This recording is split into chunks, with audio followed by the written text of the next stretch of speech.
देखिए संथाल जनजातियों की एक अलग भंगिमा पर्व त्योहार पे, क्योंकि ये जनजातियां प्रकृति की धरोहर हैं, प्रकृति को ही अपना सब कुछ मानती हैं और इनका पर्व त्योहार पर्व से ही आच्छादित रहता है। प्रकृति को किशोरम्य वादियों में और प्रकृति के विभिन्न पहलुओं में इनका समावेश, इनका रहन सहन, इनका पर्व त्योहार पूरा समावेशित रहता है और इसकी एक अलग ही भंगिमा आप इस पिक्चर के माध्यम से आप निहार पा रहे हैं। चलिए अब आता है किरिंग जवाय बापला। क्या आया? किरिंग जवाय बापला, याद रखिएगा, किरिंग जवाय बापला। देख रहे हैं, बस समझते जाइए। किरिंग जवाय बापला के अंतर्गत विवाह पूर्व लड़की के गर्भधारण कर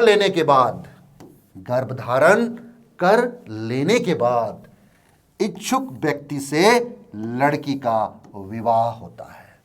ठीक है, तो किस विवाह के अंतर्गत? किरिंग जवाय बापला के अंतर्गत। जब महिला गर्भवती हो जाती है तो उस गर्भवती महिला इच्छुक व्यक्ति से,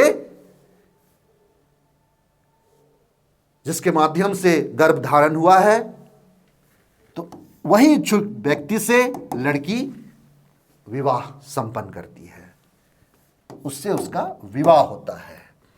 under Kiring Jawae Bapla the girl is married to an interested person after the girl has conceived before marriage. चलिए अब आगे बढ़ते हैं। किरिंग बापला, याद रखिएगा, किरिंग बापला संथाल जनजाति में सर्वाधिक प्रचलित विवाह है। अगर पीटी में पूछ दे कि संथाल जनजाति में सर्वाधिक प्रचलित विवाह कौन है, तो आप क्या बोलिएगा? किरिंग बापला। किरिंग बापला। तो संथालों में यह विवाह का प्रचलन सबसे ज्यादा है। कौन सा? किरिंग बापला। याद रखिएगा, Kiring Bapla is the most prevalent marriage in the Santhal tribe. समझ में आ गया? चलिए अब आगे बढ़ते हैं। देखिए, किरिंग जवाय बापला, किरिंग जवाय बापला के अंतर्गत मध्यस्थ के माध्यम से, मध्यस्थ का मतलब मीडिएटर के माध्यम से विवाह तय किया जाता है।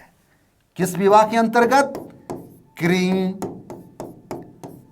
जवाय बापला के अंतर्गत। देख रहे हैं, समझते जाइए और बारीकी से हर पहलुओं को देखते हुए जाइए। किरिंग जवाय बापला के अंतर्गत मध्यस्थ के माध्यम से विवाह तय किया जाता है। Marriages are arranged through intermediates under Kiring Jawae Bapla. अब देखिए पोन, ये पोन क्या है? पोन ये संथाल जनजाति में विवाह के समय वर पक्ष द्वारा वधु पक्ष को दिया जाने वाला वधु मूल्य है। तो पोन क्या कहलाता है? संथाल जनजाति में जो विवाह के समय में जो वर पक्ष होते हैं, दूल्हा का पक्ष जो होता है, वो वधु पक्ष को एक वधु मूल्य देता है। कुछ भी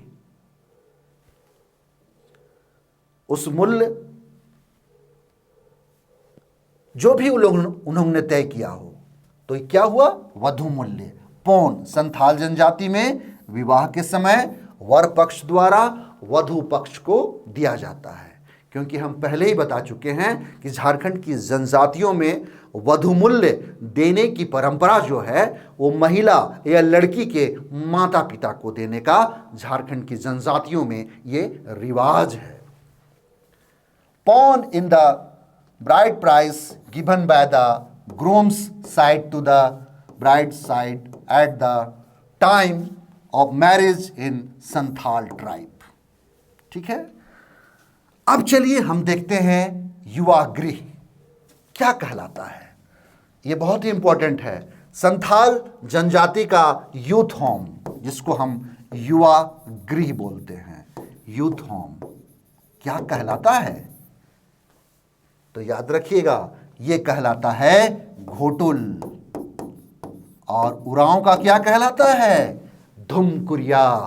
तो याद रखिएगा, इससे क्वेश्चन आने की संभावना प्रचुर रूप में रहती है। तो देखिएगा, युवा गृह यूथ होम क्या कहलाता है संथाल जनजाति का? घोटुल। और विवाह को क्या बोला जाता है? बापला। मैरिज क्या कहलाता है? कॉल्ड बापला। ठीक है। वधुमूल्य क्या कहलाता है? पोन। और संथाली भाषा में गांव को क्या बोला जाता है? आंतो। आंतो।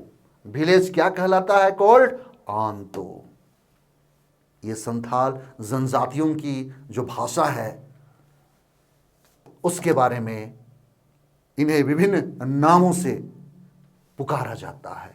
युवागिरी घोटुल, विवाह बापला, गांव आंतो। ये संथाल जनजातियों की भाषा है। ठीक है। संथाल जनजातियों की जो भाषा की लिपि है उसे क्या बोलते हैं? उसे ओलचिकी बोलते हैं। चलिए अब आगे बढ़ते हैं।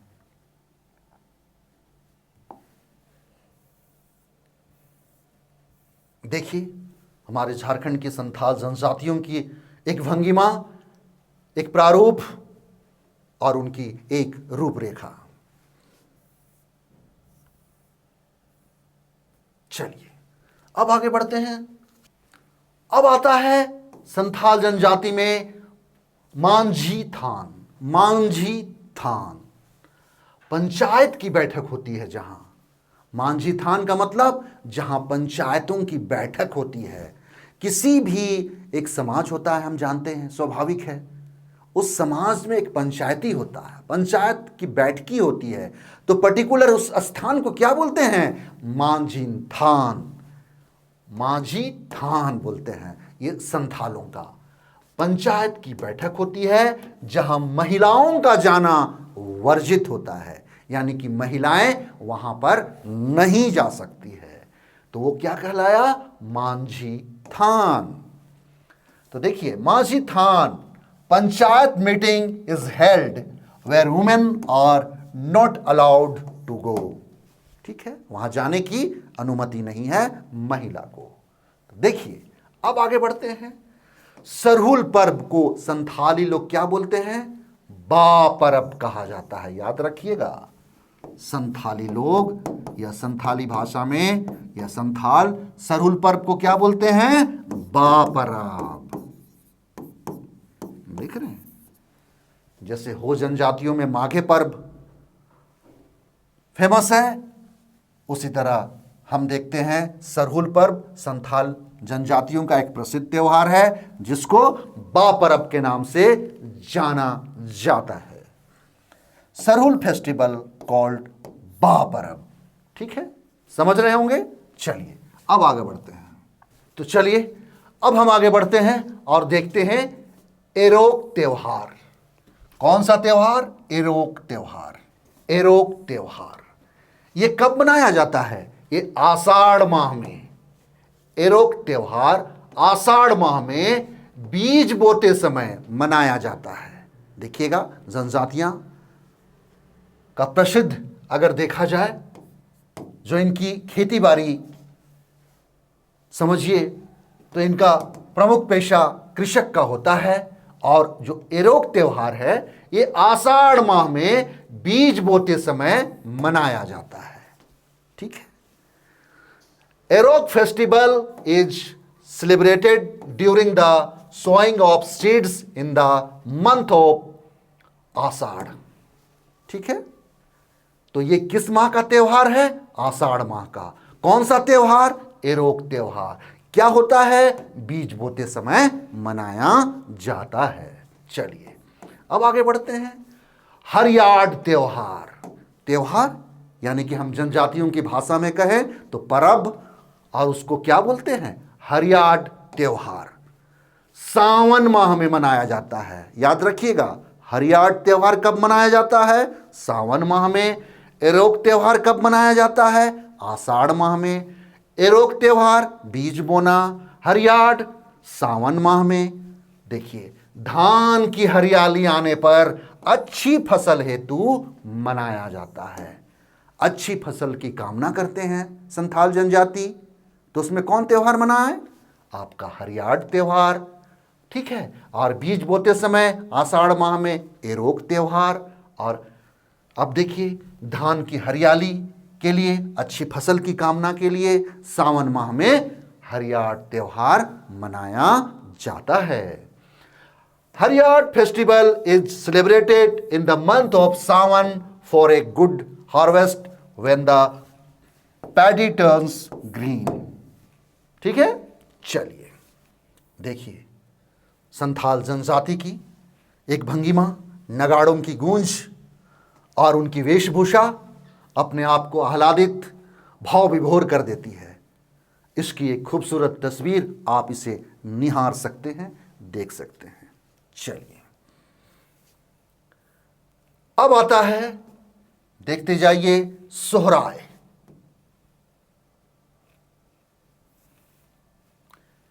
सोहराय ये क्या हुआ? ये भी एक त्योहार है, पर्व है। सोहराय संथाल जनजाति में कार्तिक अमावस्या को पशुओं के सम्मान में मनाया जाता है। सोहराय पर्व याद रखिएगा, किससे संबंधित है? पशुओं के सम्मान से संबंधित है। इसमें जितने भी मवेशी जो होते हैं, जनजातियों के अपने जो मवेशी पशु जो होते हैं, गाय बैल की जो पूजा इस सोहराय पर्व में हम देखने को पाते हैं। तो यहाँ की जनजातियों में न केवल संथाल बल्कि अन्य जनजातियों में भी सोहराय पर्व मनाने की एक अर्वाचीन परंपरा है, पुरानी परंपरा है। In the Sohrai Santhal tribe, Kartik Amavasya is celebrated in the honour of animals. ठीक है, चलिए अब एक त्योहार आता है, सकरात। कौन सा त्योहार? सकरात त्योहार। ये कब मनाया जाता है? पौष माह में मनाया जाता है। पौष माह, ठीक है, जिसको हम लोग अपना लोकल लैंग्वेज में पूस बोलते हैं। पौष माह में घर परिवार की कुशलता हेतु मनाया जाता है। देख रहे हैं कौन सा त्योहार? सकरात त्योहार। पौष माह में घर परिवार की कुशलता, खुशहाली के लिए यह पर्व मनाया जाता है। कौन सा त्योहार? सकरात त्योहार। तो Sakrat festival is celebrated in the month of Paush for the wellbeing of the family. चलिए अब आगे बढ़ते हैं, देखते जाइए, समझते जाइए, क्योंकि पीटी के पॉइंट ऑफ व्यू से यह बहुत ही इंपॉर्टेंट विषय है। अब आता है माघ माह में। माघ माह में गांव के ओहरेदार को, माघ माह में गांव के जो ओहरेदार होते हैं को आगामी वर्षा हेतु ओहदे की स्वीकृति देने हेतु मनाया जाता है। कौन सा त्योहार? भागसीम। भागसीम। देखिएगा, जनजातियों में और उनके परिवारों में जो नौकर चाकर होते हैं, स्पेसिफिक रूप से जो कृषि कार्य के लिए आते हैं उस घर में, है ना, जिसे हम अपना लोकल लैंग्वेज में धांगर सब बोलते हैं, तो यही चीज है ओहरेदार, जो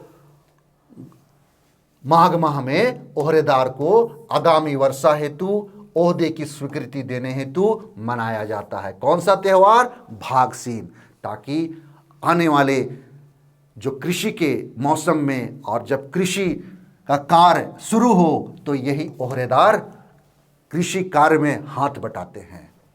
इन the month of Magh the ओहरेदार of the village is celebrated to approve the position for the upcoming rains.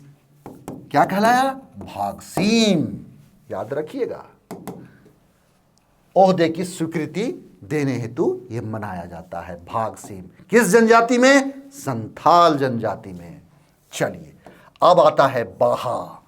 देख रहे हैं, बाहा ये कब मनाया जाता है? फाल्गुन माह में, यानी कि हम लोग क्या बोलते हैं? फागुन माह में, जिसे हम बोलते हैं फाल्गुन माह में शुद्ध जल से होली खेलकर मनाया जाता है। कौन सा त्योहार? बाहा पर्व। फाल्गुन माह में शुद्ध जल से होली खेलकर मनाया जाता है। रंग नहीं, शुद्ध जल, पवित्र जल, याद रखिएगा।